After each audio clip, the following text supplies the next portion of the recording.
Let me very quickly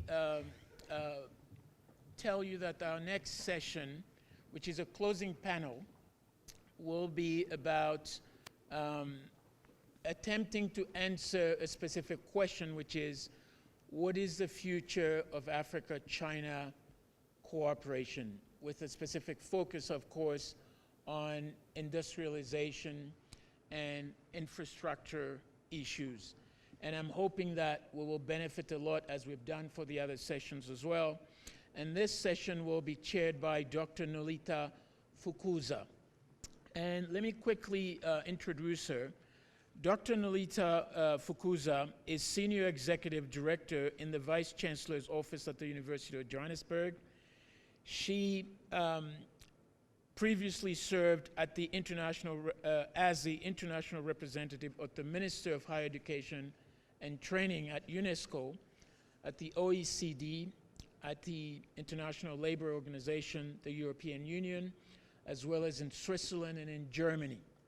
She was head of corporate relations at SAB Miller between 1997 and 2006. Dr. Fukuza also served in the South African Parliament between 2009 and 2011.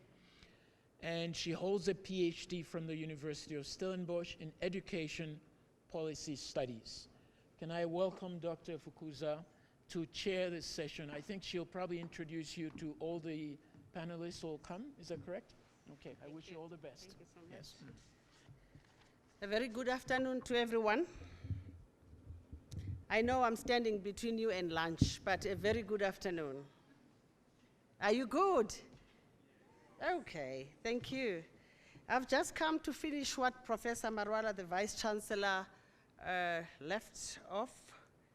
And I know he was very happy to be here. He's a very China-focused man. And I'm happy to be chairing this session, which is your closing session today. So we are concluding the two-day conference that we've had. And of course, I just came at the tail end, and I managed to listen to a little bit of what was being discussed by the panel, the previous one. And when Professor from, is it Peking University, was talking about small-holding farmers and large commercial farmers, I was reminded that I grew up in a small-holding farm. And so I like that. Having had a program that was focused on historical, empirical, and evidence-based discussions, I think now we are poised to hearing about the future. And as we all know, future is quite complex, and so we're looking forward to hearing what the future focus will be. Of course, we also know that China has been working with Africa since 1990s. You couldn't say the same in the 80s, but from 1990s it started picking up trade between itself and the continent, such that the trade itself grew by 20% from year to year. And we have also increased, we have, I know you know that, we've got a Confucius Institute that also focuses on getting the students out to China, and I'm looking forward to, Dr. Munyai, more students coming this way as well from China. So we are fortunate in these discussions to be joined by a panel of excellent Africa-China experts who will guide us through the series of discussions. May I therefore request the following colleagues to please join me on the stage, and I beg your pardon if I'm going to slaughter your surnames. It's not from lack of trying. Could I please call upon Ms. Nakuyana Mungomba? Is she here? I'm sure she doesn't recognize her name, the way I'm slaughtering it. And also call upon Mr. Moab Merit to the stage, Professor Minghuan Liu to the stage, Mr. Akabondo Kapechani from the stage, and Professor Peng Yi to the stage. Welcome. I know there are repeat offenders here. Shall I therefore start? Do I have everyone here? Yes. Should I then start with Mr. Moab? Merit. Mr. Moab, I've got an interesting question for you. Given Africa's increasing economic ties to China, there have been many discussions about the sustainability of this relationship. And of course, there have been some people who have been a little cautious about it, given the fact that there is debt that stands between us and China. And so I would like to know from you, what concerns would there be regarding the sustainability of Africa-China relationships, particularly as this pertains to the debates around debt? So I'll give you 5 minutes, is it? I think so. 2? Okay, I'm told I'm generous, but that's Africa for you. 2 minutes, do you say? For giving me the opportunity. I think in the long-term relationship, China is and Africa will have a partnership that will be going or be sustained for the foreseeable future. Make no mistake about it. China is a dependent partner for Africa. At the same time, there's one key word that all of you have been suggesting in this meeting, which is debt. The key word, financing. Industry, infrastructure. At the end of the day, we have brilliant engineers. The key driver is finance. How do you address this finance? There has to be African-led financial reform in each and every country.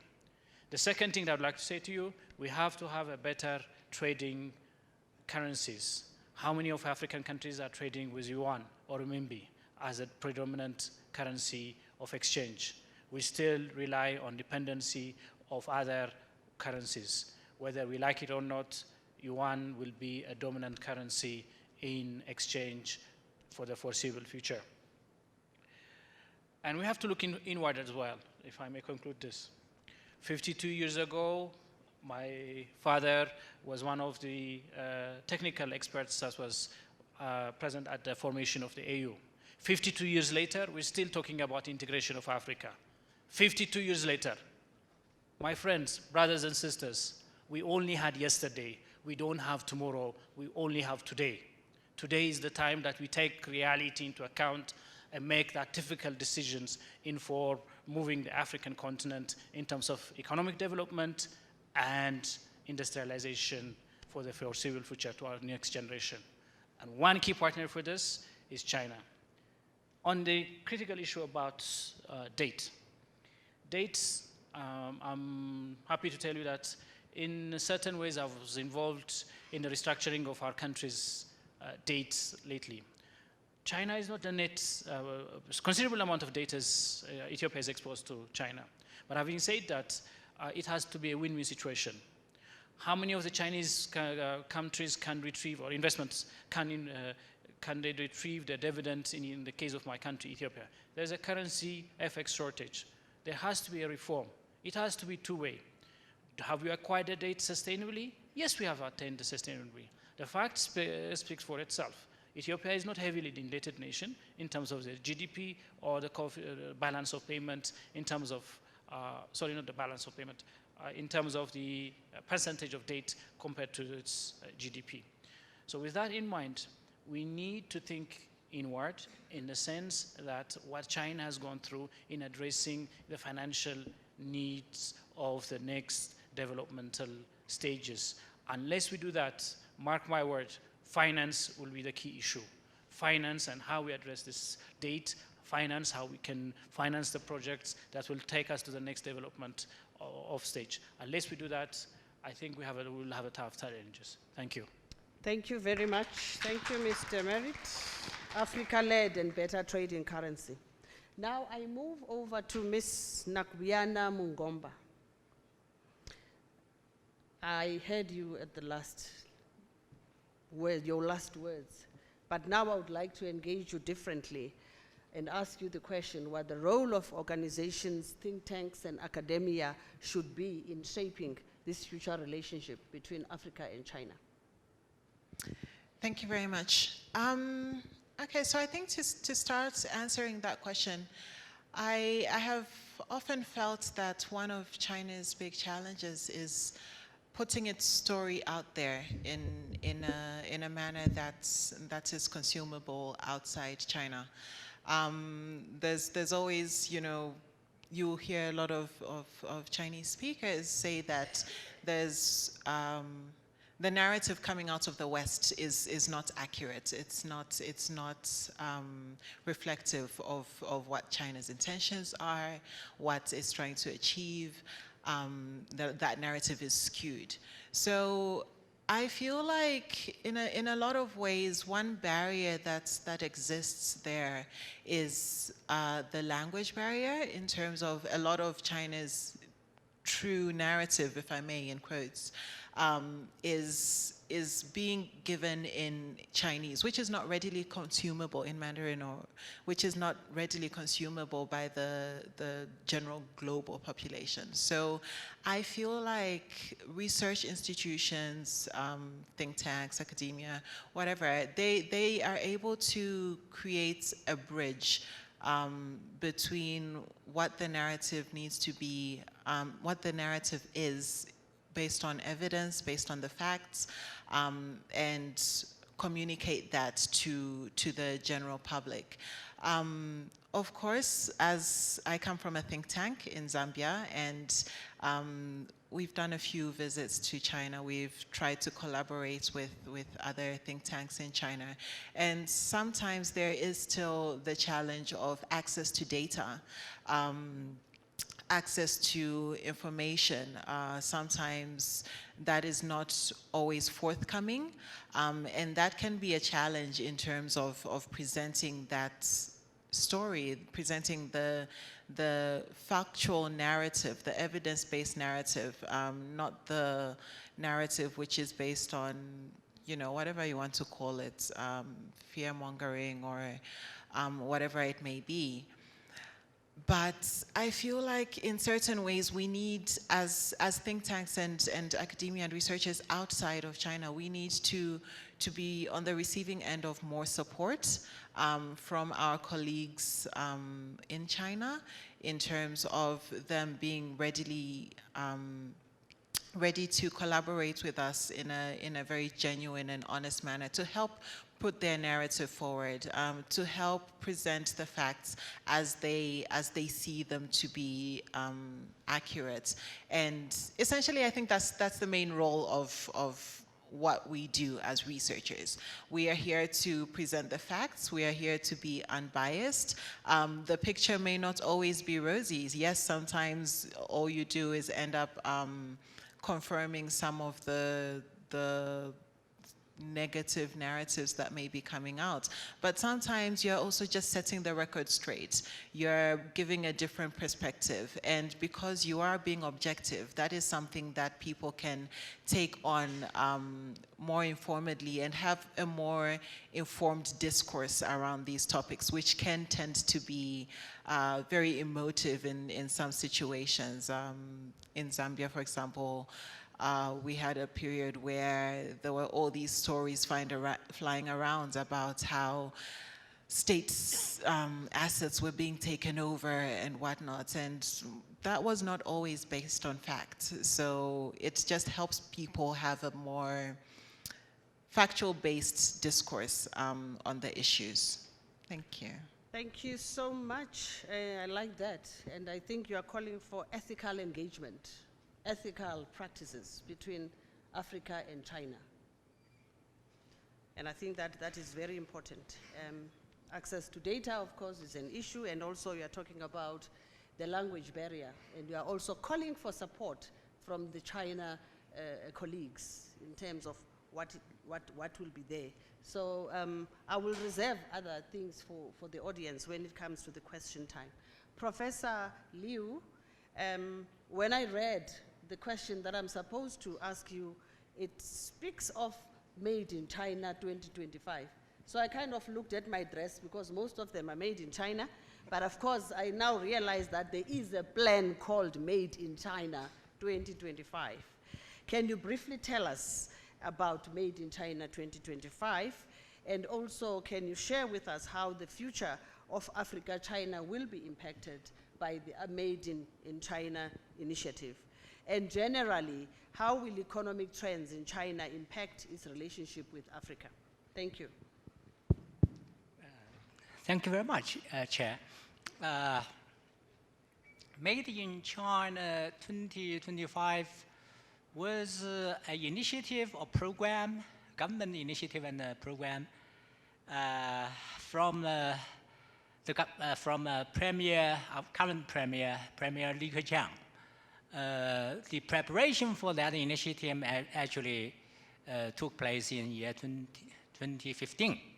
And the program came into effect the year after. And it basically identified 10 areas where China has to make advances, starting with ICT. I don't know if I can remember all.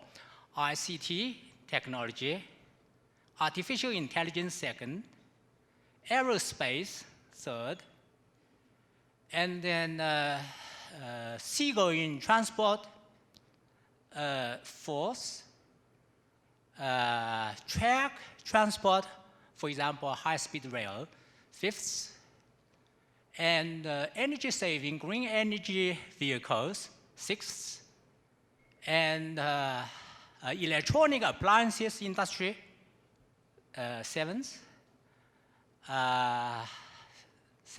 and agricultural machinery eighth, new raw materials, new materials, material science, new materials ninth, and finally biomedicine, so 10th. These 10 areas were identified as priority areas in which China has to make rapid advances. And there were many specific measures designed to help this program. For example, one is actually making China just like a chessboard, and then each and every city, not each and every city, but some cities were assigned particular roles in this program with government financial support and so on. And this is an attempt by China to upgrade itself technologically. If you imagine the process of catching up to be 3 stages, one starting with imitation, just take other technology. Then adaptation, you don't just take, but you adapt to your conditions. And finally, innovation. And this program was designed to promote China in innovation. It has come under some strain, specifically from U.S. administration as part of this trade war negotiation. And their charge is that the Chinese government is supporting all this, and which the U.S. does not like. But the irony is that when U.S. finds itself lagging behind in 5G technology, their immediate response was to galvanize government support for that industry in the U.S. And anyway, that's the 5G. I think at these 3 stages, imitation, adaptation, innovation, that probably applies to all countries. For Africa countries, I think here, if I may, bring in this notion of global production networks. If this trade negotiation, the trade war really starts in earnest and on a protracted basis, then we're going to see 2 sets of global production networks, one led by US, the other led by China. And in the age of global production networks, actually the conditions for developing countries to industrialize have never been better, because you don't have to duplicate the whole production process from start to finish for a particular product. You only need to be good at producing one component or fewer components of it. Technological requirement, technological threshold is reduced. And in fact, the financial requirements, you don't have to build huge industrial complexes in order to do something. You only need to be good at producing particular components. And I think that would reduce the technological threshold, financial requirement for a lot of industrializing countries, including African countries. Let's hope that there wouldn't be two sets of separate production networks. There will be one, and African countries could join. But even if there are two, you are also welcome to join the Chinese set. Thank you very much, Professor Liu. I think that your issues, especially the three components, they do tie nicely with what my sister, Ms. Mungomba, was saying, that of course, this being a two-way process, the education and adaptation has to happen two ways, right? So that we each adapt to one another. And of course, when you elucidated the 10 points of your Made in China, I almost asked Dr. Munyai what the plans are, the 6 plans of UJ are. When you did that, I was very envious, and I know that he knows about them. Thank you so much for that. Professor Peng Yi, I think that I have had business-to-business interaction here, but also I'm curious about the people-to-people relations between Africa and China, and the understanding, the cultural understanding, which again I think speaks to the issue of Ms. Mungomba over there. So would you like to reflect on the role of institutions such as the Confucius Institutes and other institutes around in the continent that could facilitate better this cultural bridge between us and China? Okay, thank you, Chair, Ms. Lolita. Sunny Bonali. Yes. Everyone. Yeah, thank you. In fact, I have been here for almost 2 years, and my tenure is 4 years. I like this beautiful country. I'm the director of Confucius Institute at the University of Johannesburg. In fact, the institute is launched by 2 universities. In China, that is Nanjing Tech University. Firstly, we teach Mandarin here with my colleagues. Some of them are here. And secondly, we host some cultural event like last Friday's Mid-Autumn Festival. We enjoy each other's culture. We sing Chinese song. We dance the traditional Chinese dance, but we also invite the African dance. We love it very much. Besides this, also, I will learn Zulu language. Yeah, we in fact learn from each other, enjoy each other. But from the high level, I'm so proud with my dear partner, Dr. Mongyai Davis' help. We launched a Center for Africa-China Studies last November that our Chinese ambassador, the VC Mawalas, they unveiled for this center. In fact, we want to do some high-level things like this conference here, and also that we facilitate to set up a joint research center, the International Joint Research Center in the field of the chemical engineering and environment last month. So in my hand, that is a program my president from Nanjing Tech just sent me this morning. After the Joint Research Center, we have decided to give 30 scholarships from South Africa. Then half of it, 15, were from the Johannesburg University to China. We give the full scholarship. Yeah.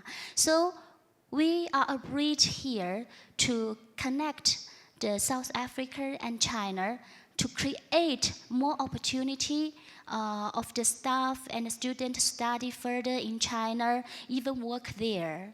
But of course, they can, such as work here, we can recommend them to some Chinese company. Yeah. So we did a lot of things under the support of all of you. In the future, we will try our best. Also, you can come to give some suggestion to us to perfect our work. Thank you, the support. Thank you, Chair.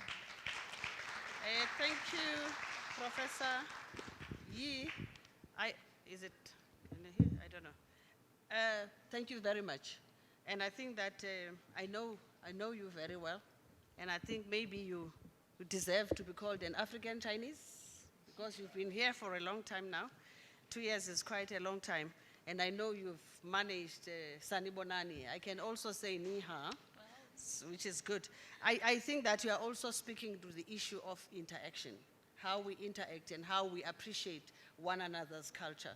Of course, I'm looking forward to going to China, and also, I don't know if you think about the Africa Confucius Institute in China, so that we have this on this side and we also have the African studies on the other side. Perhaps a food for thought, because that will facilitate the understanding between us. And now we come to the last question for Mr. Akabondo Capuchin. I'm sorry, my brother. I'm trying. That's okay. Yes. We often hear this relationship between China and Africa. And there's always been a slight discomfort about the fact that China engages a country in the continent and not engaging the continent itself. And that there is a bit of anxiety around these bilateral agreements with China. And I would like to ask you what you're reading of the prospects of a common approach, which is a continental approach to China would be. If you reflect on that, then I think we will be happy to hear from you.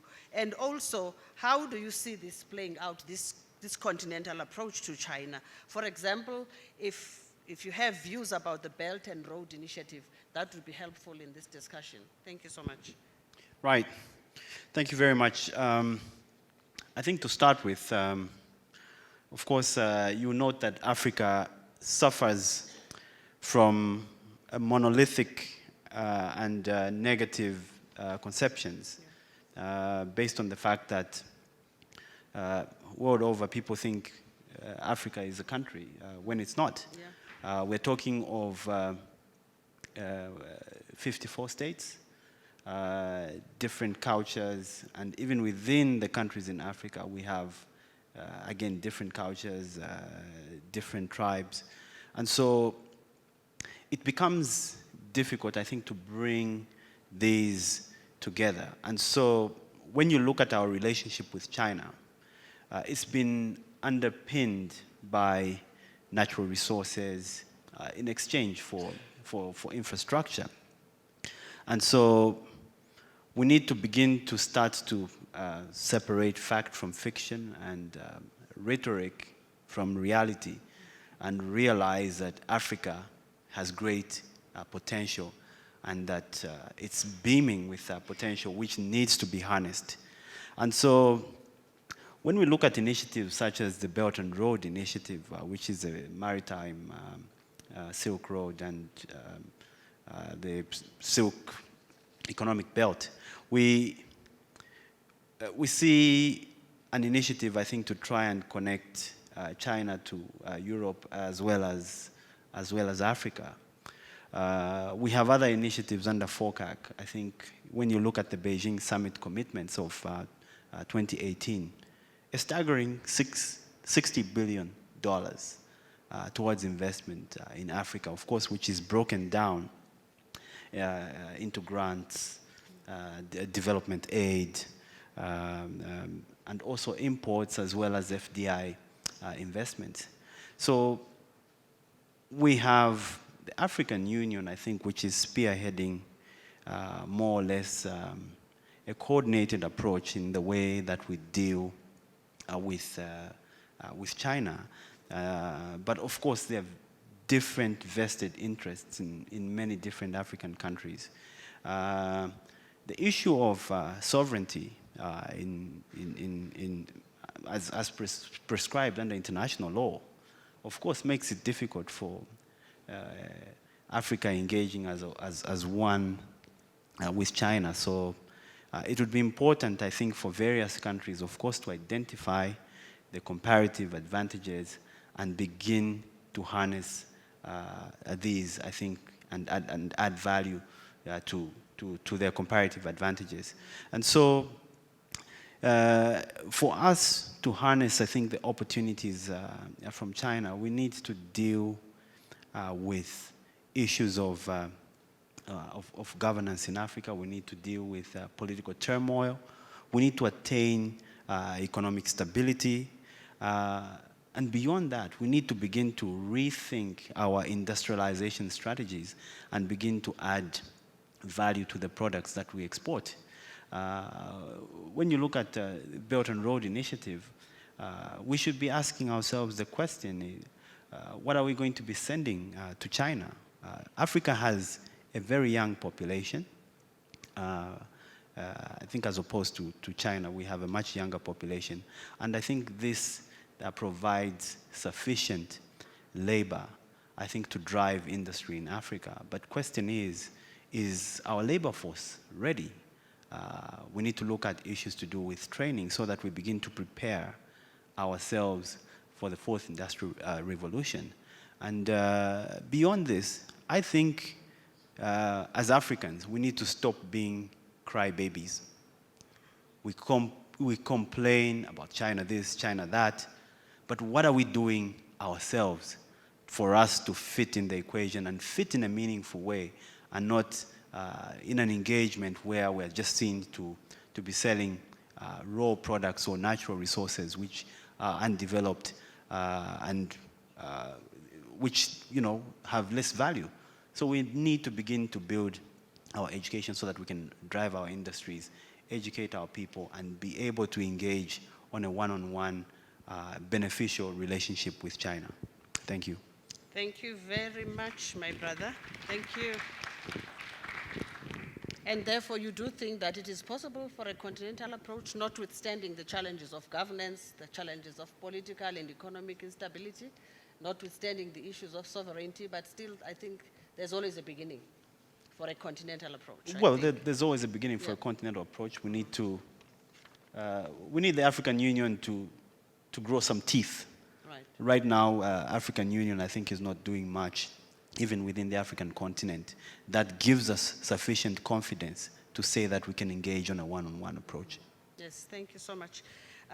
It reminds me of another time in my life when I was asking a minister and telling him that this plane cannot fly, the plane of higher education, and he says, we will sort it out on the air. So I think that we also as Africa must try to sort these things out while we're flying. Otherwise, we will sit here and be crybabies. And I think as a continent, we have to have self-confidence and also give away the strengths that we have while we work, while we fix the weaknesses that we have. So thank you, my good panel. You stuck to time, that I appreciate. And can I then give, I can't see, 2 or 3 very short questions to the panel? If I can't see, is there a way I can see? No? Thank you very much. My name is Dalton Mtombeni, a student in the University of Johannesburg studying politics, philosophy, and economics. My question is to all the panelists here, whoever can answer it. I know that the population of China is significantly higher than the population of Africa as a whole. So when we take it to the context of saying that Africa should have one currency, what are the implications of that, scientifically and socially? Thank you very much. Thank you so much, Mr. And another hand I see, so that we can just take them and then we rush to lunch. Anybody else who's itching to say something? Please say, just stand up so that I can see. Oh, yeah, there you are. Hello, everyone. Yes. I'm Diego. I'm studying a BA in journalism here at the University of Johannesburg. Well, my question is directed to the panels here, because before the first session we were speaking about energy, and it appears that energy is the central problem in Africa's economic development. Now, when we look at countries like Nigeria, I mean, it's the 10th largest oil producing country in the world. What is it that they can't get right with energy because they have oil? We look at the DRC, they have hydropower. If you look at Zambia, we can even look at South Africa, we have resources. But we seemingly just cannot get it right. What is the problem? I mean, we can arguably say it's been 60 years or more since Africa has been independent But some of those states today are even much worse than they were during independence. So does this lead to a structural problem in that the leadership we have, you can simply just say they are just a bunch of incompetent, redundant fools? Because, no, it's extreme, I know, but that is why today we are in this situation. Political deployment is the one that has led us here. It does not mean when I went to Exile or Robben Island, I'm competent to head up ESCOM. So, and it is a trend that's happening in South Africa, Mozambique, Zimbabwe, and Africa as a whole. So in your opinion, are you saying that the problem can be on a structural problem in the sense that our leadership, the people we put in office, are not necessarily competent? Greetings to the sittings. I'm Can you speak up, please, my brother? Greetings to the sitting. I'm a student here at the university doing quality systems. So on the issue of fitting in with the equation, I think we are past that stage of fitting in the equation. We are the answer to the equation. So with that being said, we're looking at the strategic bilateral agreement that were just proliferated by China and Africa, particularly South Africa, agreement on strategic and policy development that will enhance operation and will also enhance the effectiveness and efficiency of how the trade agreements between China and Africa as a whole. So with that being said, when we're looking at the transformation, when it's happening as a holistic approach, is it the model that needs to change to adapt to technology, or is it technology overpowering the models that are of legacy systems and are becoming obsolete to be able to be integrated into intelligent system for us to be able to perpetuate how we are as a current state of the nation via economically, politically, socially, and then wanting to leapfrog into the fourth industrial revolution while we are still having problems with our second industrial revolution. So we are speaking in terms of the commodification and distribution of resources of the marginalized fews that are impacted by the effects of this thing. Thank you. Thank you so much. Shall I give over to my panel? Do you have a roving mic? Yes. Hey, thank you. I think this discussion is resonating in one thing, that is, the problem is not with China. The problem is with Africa. We are not organized. We don't know, even we didn't identify our priorities. The minister yesterday said that Ethiopia has identified its priorities and engaging China along that, along energy, along roads, railways, and so on and so forth, soft infrastructure like education. So I think this calls for the importance of developmental state for Africa. We dropped the developmental state agenda in 1970s and 80s because of the structural adjustment program. But Botswana and Mauritius, among others, continued that trajectory, and now these countries which were not considered as viable are among middle-income countries now in the world. And now recently we have also witnessed Rwanda and Ethiopia under developmental statuses growing very fast and registering, economic growth in the development. One of the learning from both China and Asian countries in general is African countries must embrace developmental state agenda. Thank you very much. Thank you so much. Thank you. Let me then come to my panel. I think I'll go first regarding the question to do with, I think, some of the challenges that we have regarding leadership, abundance of resources, and how we are failing to harness our resources, I think, for Africa's good. I think you will look into history, and when you see, I think, the colonization project and how it was designed, of course, was to suppress Africa. You look at the 90s, reform, the oil crisis, and the sequence of events, I think, that have provided obstacles for Africa's development. But beyond this I think we need to begin to change the way we do things, the way we think.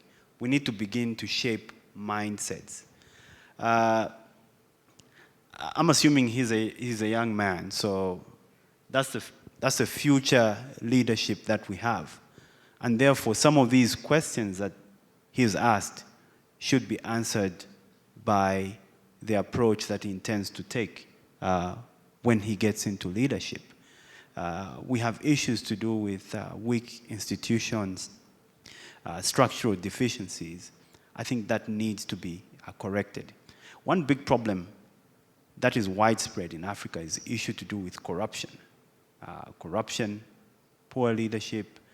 We have a few dictators within Africa, and this, I think, makes it difficult for our people, I think, to come out of poverty. But beyond this, we need to begin to reform institutions, and that's why, from some of the earlier presentations, you notice we need to start to set the right policy frameworks in our countries for us to have better engagement and for us to begin to see some progress. So we build the right institutions, we build the right mindsets, we train our people, we latch on to technological transfer, knowledge sharing, improve our talents, and also learn from how China has been able to do it. We have a unique opportunity as Africans because our path, the path that we've taken as Africans, is pretty much similar to the path that China took. So we've got a lot of lessons that we need to learn from them and adapt those lessons here. When you go to China, there's zero tolerance towards corruption. I think people from China will bear witness to this. There's zero tolerance to corruption.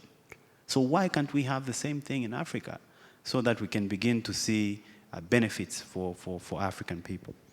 Thank you. Thank you very much.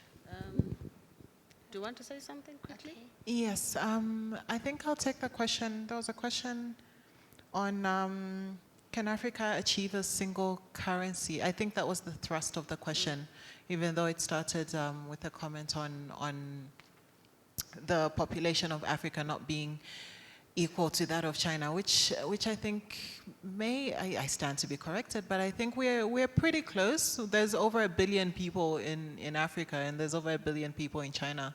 So I think we're pretty close in that regard. But in terms of gaining or being able to set up a single currency as an entire continent, this is something which has come up a little bit. We are 55, depending on how you're counting, sovereign nations, 54 sovereign nations, and we all have our own vested interests, and in giving up your currency for a common currency, you have to cede some of that sovereignty. So if you look at the European Union project, for example, they have a central European bank where issues of monetary policy decisions are made there. So if you think, and I don't know how many times Europe goes into Africa, but just looking at the map very, very quickly, you can see that is a smaller project, and currently it's facing some strain. I don't know how easy it would be for Africa to achieve the same thing, but we are a ways away from that. First, we need to start talking about just free movement of people across the continent, and for many countries, that's already a point of hesitation in signing up to the CFTA. We need to talk about free movement of goods and services, and that's already something which countries are thinking about, whether they really want to sign up to that or not.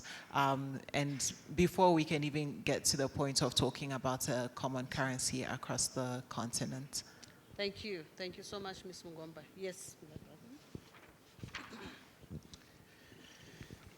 First of all, when you told me that I've got 2 minutes to answer the first question, I was rushing.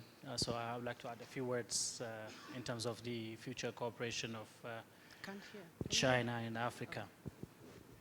Over the last 25 years of engagement of China with Africa, I would say the engagement in terms of the developmental model of infrastructure and industry, different African countries have exhibited different kind of growth. So as a continuation of this engagement, the engagement of China with various African countries has to be multifaceted depending upon the growth and the necessary tools that will enable them to go to the next trajectory of development. No one solution will be fit for all Africans in terms of their economic engagement. Thank you. Thank you so much. Yeah. The second point I would like to answer about this common currency issue. Recently, a number of African countries have started this ease of doing business in any one country. Has anybody thought about ease of business doing within African countries? Is it easier to travel from one country to another by transport? Is it easier to trade among African countries? No, it isn't. I think the primary responsibilities of African nations have to address the ease of business doing within the African states. Africa is big enough for its own as a market. Unless we address these fundamental issues, and there are others which I can't think of at this moment in time, the integration of Africa as a single state, we have a long way to go, probably another 50 years. We need to be honest among ourselves. Let's not look onto colonialism and others. I mean, even among ourselves, we're not looking at our next door neighbors in good faith. We need to be their partners. They need to have integration. That's the key. And that will lead for a common currency eventually. A good friend of mine from Ethiopia has noted about developmental state model. And they have mentioned about developmental state model success in Mauritius and probably in Botswana. Developmental state model is not the only solution that have been successful in Africa. There are failures in developmental state models. So we need to tweak it and adjust it to our own particular needs. Africa is not only the country that has been prescribed as a developmental state. Even in the context of developmental state model that the Chinese have developed, we really need to ask a relative question. China made great stride in the first 30 years of the new opening session. In the relative sense of success, whatever benchmarks that we're using, have we made enough strides in addressing the needs of the nations? No. There are various issues that are particular to Africa that we have to be frank and address it. That's what I would like to say. And finally, going back to the earlier issue about the date issue. Dates has to be, the acquisition of dates has to be two-way. Two-way in the sense is this. In many African countries, it has been labeled that data has been acquired and there is a corruption element. Most of the lender is China. But how we acquire that date and the condition precedents that goes with the date must be considered seriously. The reason is this. We as a country, or we as a continent, we do not have the capacity and the sophistication of acquiring modern financial tools to take us to the next developmental stage, whatever level of development we have. We can learn a lot in terms of creating inter-African capital formation in addressing this gap. And that is a key driver that I want to emphasize. I thank you all. Thank you very much, Mr. Merritt. I just heard a UJ student mention education, so I want to share some information to you. In fact, China has more than 2,000 university or academic institute.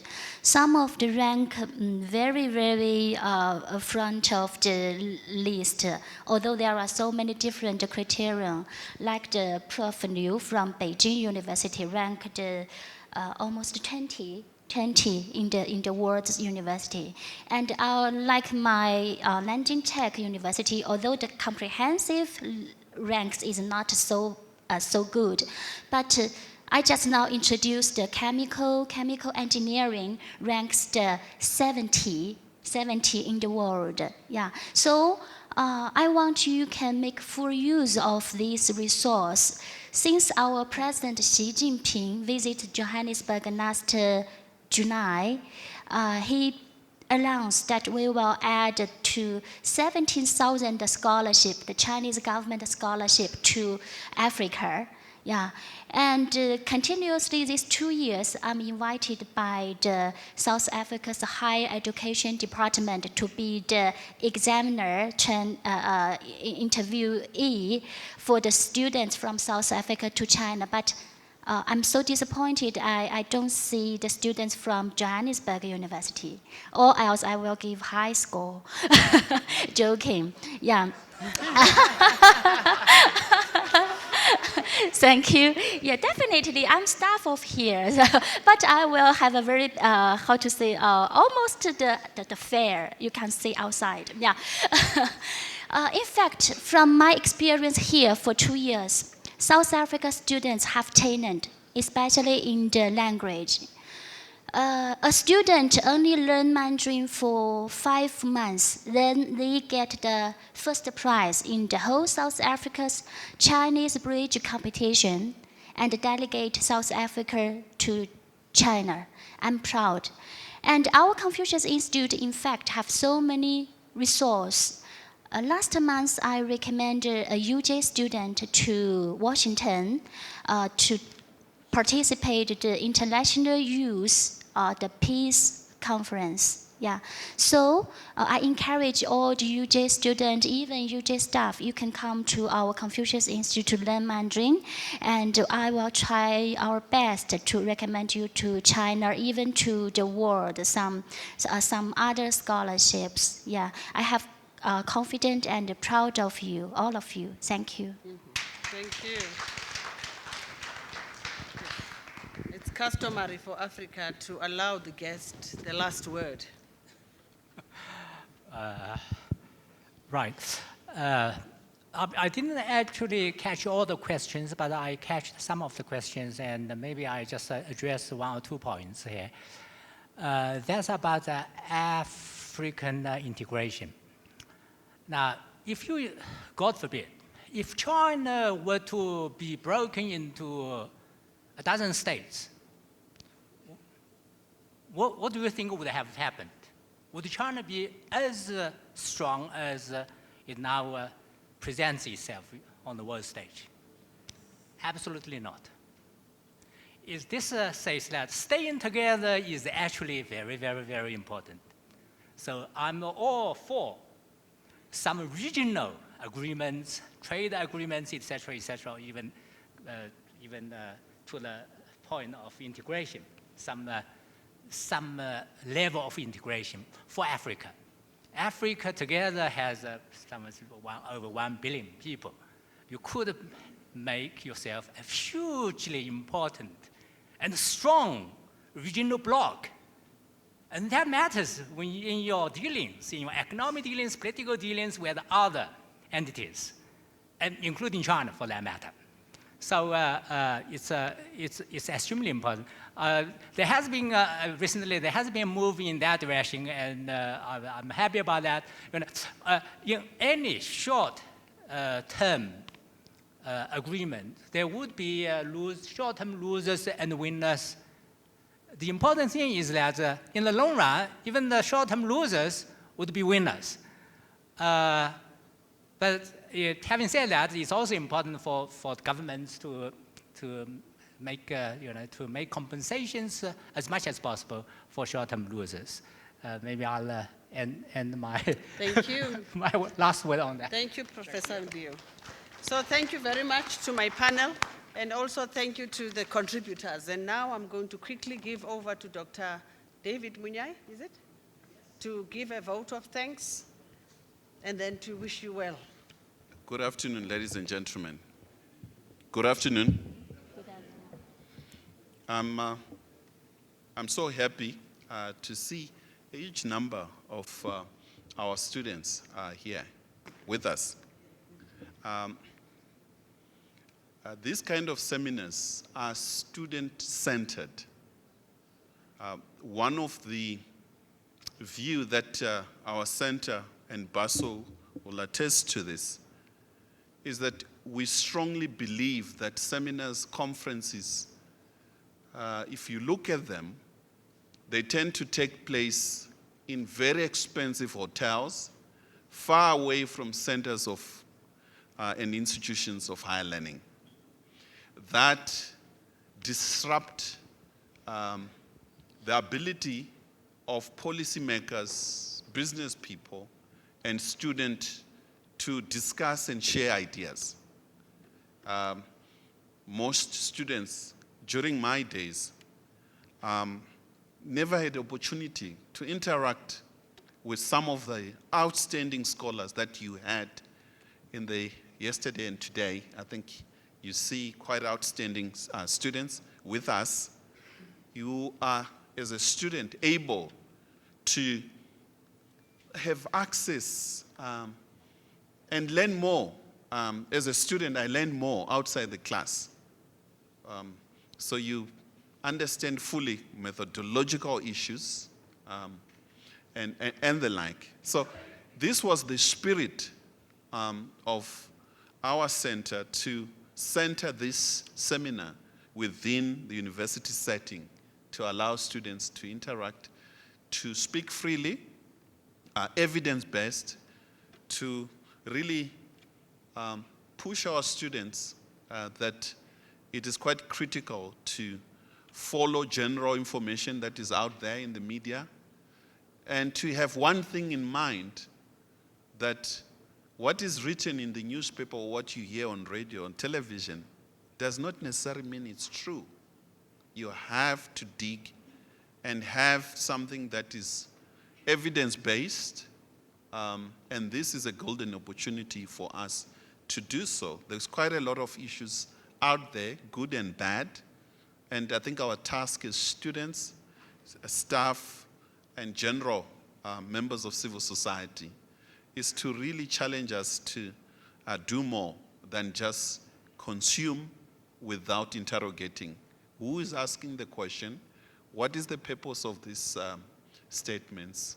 And be an informed citizen and a continental citizen. So my chance is to thank, in their absence, the Vice Chancellor of this university, Professor Chilitse Marwala, and senior leadership, including Dr. Vukusa, she was here, for the support that they've given us throughout this seminar. I would also take this opportunity to thank the Ambassador of China, Ambassador Lin, the Senior Minister, Advisor to Ethiopian Prime Minister that was with us, Dr. Akabe, and most importantly, all our colleagues that traveled from China across the continent who are with us today. They've been with us since yesterday. I would like to also turn to my own staff. I think you have seen more of Baso than me. Baso has been running this seminar, and I would like to thank him leading a team of capable people that you are not seeing in this room. They are running behind the scene, who made this possible. 3 people that I would single out, Lebu, Zizipo, as well as Teliwe, who are working as we speak to make this quite. I would also want to thank our partner. As you can see, this is the Center for Africa-China Studies here at University of Johannesburg, in partnership with